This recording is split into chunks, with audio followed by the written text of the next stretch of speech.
Easy answer, easy answer.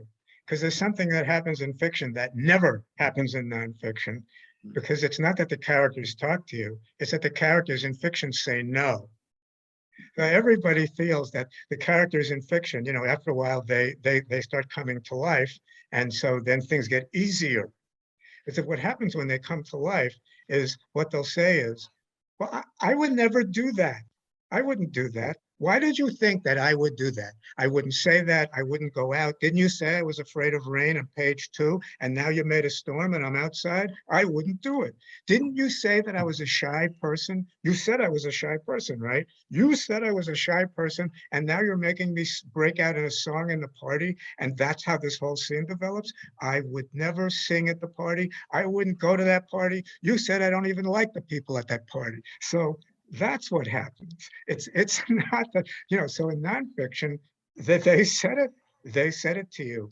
You're waiting for the facts to line up so that they create a story. In nonfiction, you have the advantage of sitting down again and again and again with the character. You get to know the character better. You might say to a character, did you do this for this reason? Would it be incorrect to think this about you? But in the end, they determine who they are. But in fiction, the problem is that the characters say no when you get to know them, not that they say yes. And then the fight starts between the two of you.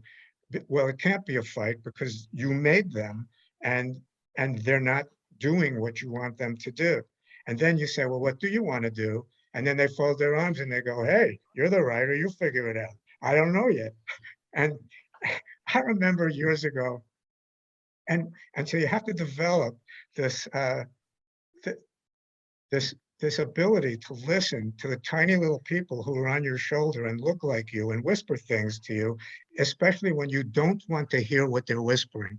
Mm. Now, I remember years ago, I was writing a film actually for Icon, um, Mel Gibson's company, and I was writing a chase scene in Washington. It was a chase scene. Who would figure in a chase scene you'd have a problem, right? One person's running after another person. How could there possibly be a problem? But as one bad guy was chasing the good guy in Washington, suddenly the little man on my shoulder said, stop, there's a problem. I said, like, what is it? I go, I don't know. You figure it out. I just know there's a problem. Well, is it with the character? No answer. Is it that it's the time of day? No answer. Will you give me a hint, please, what the problem is? No answer. But finally, the little guy says, you got to go to Washington, find out. Now, it was 4 o'clock in the afternoon. I was a single man then. I had a date with a beautiful woman, looking forward to the date. This stupid, invisible guy on my shoulder just said, go to Washington, or you won't get the answer. And I started arguing with the guy, like, well, but I have the date, but it's 300 miles to, I don't want to drive to Washington. The guy just on my shoulder goes, oh, well, then fine, you won't have a scene. I broke the date. I get in the car. I get to Washington at 11 that night. What do I do now? I asked the guy on my shoulder. I don't know. You figure it out, the guy said.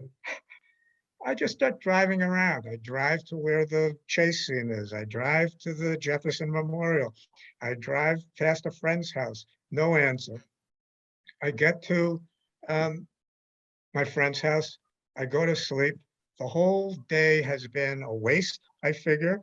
The whole trip to Washington has been ridiculous, I figure. Maybe I'll process something while I'm asleep and wake up with the answer. And in the morning, I had the answer. And the answer was so simple.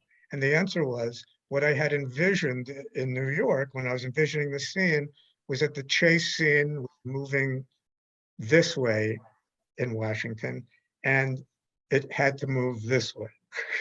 That was the whole problem. And the reason that was the problem was that in that particular area of Washington, if you're running this way, you're heading for an area where there's going to be no witnesses, which didn't serve the scene. If you're running this way, you're heading into downtown, where people will see what's going to happen that provides an escape for the character. Easy one, one that got solved by it. If I hadn't listened to the little voice, I would have written a ridiculous scene. The whole scene wouldn't have worked, and I would never have known why. those kind of dynamics also occur with characters, with dialogue, with logistics, with the weather. There are 50 imaginary people interacting with 50 other ones. All of them have their qualms. All of them have things they want to do.